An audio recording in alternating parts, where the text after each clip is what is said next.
Hello students and welcome back to our English session. New year and a new beginning. So let us begin this new year 2021 with a wonderful beginning. We are going to continue with our unit 3 lesson number 20, and this is a poem for each and every child, a poem for each and every mother. So let us understand more in detail about a new poem, Only One Mother. This poem is written by George Cooper. George Cooper, he was an American poet who was born in May 14, 1840. He is remembered chiefly for his songs and lyrics. That is, the lyrics means the wordings, what he writes. Okay, beautiful songs which he has written especially on nature and relationships. There are many such beautiful poems written by George Cooper. Some of the examples are The Wind and the Leaves, For the Dear Old Flag I Die, Stars of the East. These are some of his beautiful poems which are remembered and written by George Cooper. Now, in our today's poem, Only One Mother, George Cooper tries to awaken us. Awaken means he tries to wake up us from our deep sleep, from a sleep which we are unaware of. And he's trying to make us realize and understand the fact, the truth, that in this world, everything, like the stars, the shells, the birds, the lambs, all the things which are around us, all the things are plentiful. Plentiful means there are enough, never ending. But each and every one of us, we have only one mother. And for every child, his mother is the most precious gift on the earth. So my dear children, let us understand more in detail what George Cooper has to tell us from this beautiful poem, Only One Mother. This is from your textbook page number 51, lesson 20, that is poem number 20, Only One Mother. I will first read out, that is, I will first recite the whole poem and then I will explain you each line one by one. So please pay attention, my dear children.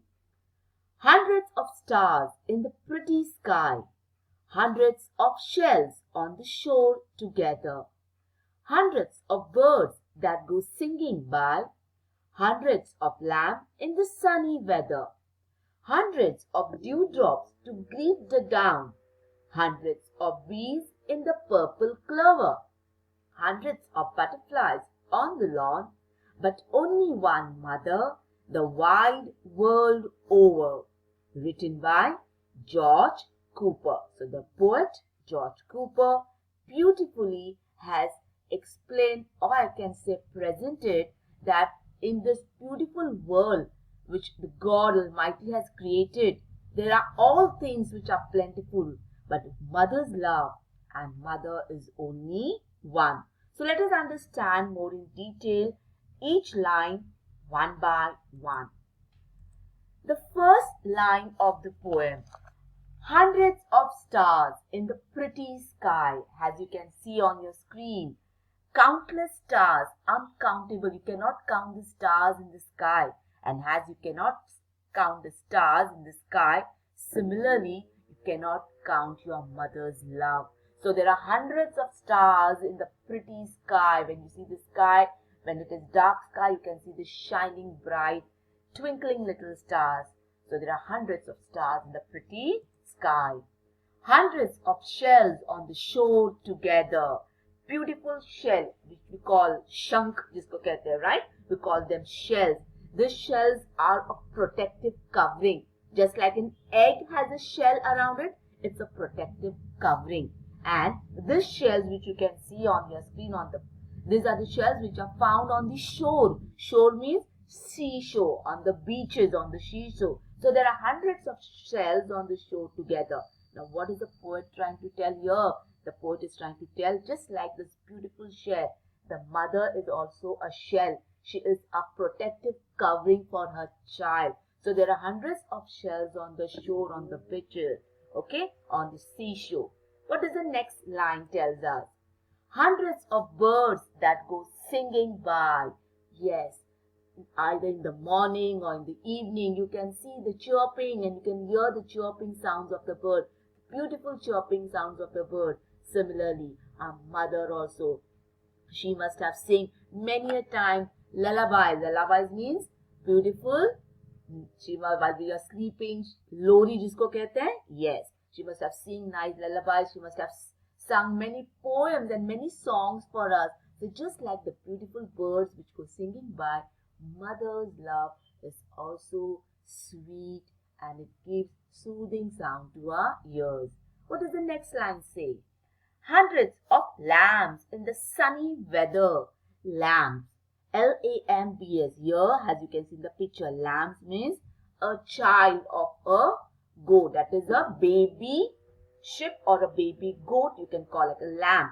Kids, goat, lamb, sheep, right? So a baby of a sheep is called a lamb. So there are hundreds of lambs in the sunny weather. Sunny weather means bright sunshine. Just like you can see the wool which is there on the ships, on the lamb, which gives protection in the winter season. We prepare from the wool which we get from the ships and the lamb, we prepare sweaters. So mother's love is also giving us protection from all this sunny weathers or all from all the cold and all from hardship. What does the next line tell us? Hundreds of dewdrops to greet the dawn. Now what are the dewdrops?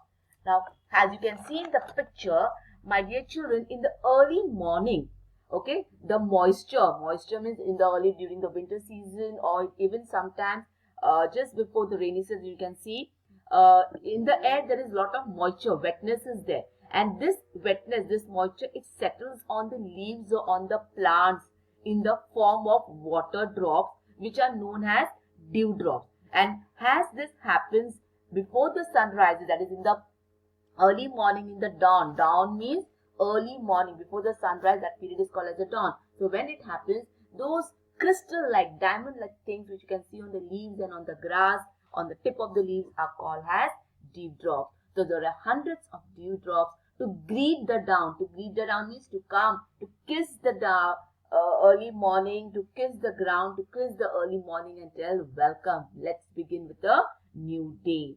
And the next line of the poem says, hundreds of bees in the purple clover. Purple clover, you can see the bunch of flowers which are there, and bees, honeybees. Honeybees, they move from one flower to each flower and they suck the honey, the sweet nectar from the flowers, and from that we get sweet honey which gives us strength and which increases our immunity, right? So there are hundreds of bees in the purple clover. Clover, as you can see, a bunch of flowers which are there in purple in color. Okay, what does the next line say? Hundreds of butterflies on the lawn. Beautiful, colorful butterflies which spread their wings and fly on the lawn. Lawn means in the garden, on the ground. Okay, but all these things are there in the world, but only one mother the wide world over. In the whole world, there is only one mother, and that mother's love is unconditional. So the poet George Cooper has beautifully explained to us by telling us that in the nature there are so many things, but mother's love is unconditional and unselfish. Whether you can see on the picture, whether the birds, as you can see the birds, animals, they love their young ones. Similarly, mother or a mother, her child, whether the child is naughty, whether the child is obedient, whether the child is very mischievous, but mother's love is unconditional. She will protect her child, whether he has done good or bad. She will try to correct him. She will try to tell the child what is good and what is wrong for him. So the poet brings out the importance of a mother in a child's life and how we as a child or we as a person should feel proud and blessed to have a mother who is our protector in our life. And that is why it is rightly said that God cannot be present everywhere on the earth. And so he has sent his replica means his symbolized presentation on this earth. And who is that? Is none other than mother. Okay. So my dear children, I hope you must have understood this poem very well. Yes. Please read and learn this poem from textbook, page number 51, lesson number 20. That is poem number 20, Only One Mother, written by George Cooper. The notes of the same will be sent to you in the PDF form, which you have to neatly write in your English notebook. Please read and learn the poem by heart. Till now, thank you and take care of yourself and begin a new start, a new beginning in this new year. Thank you.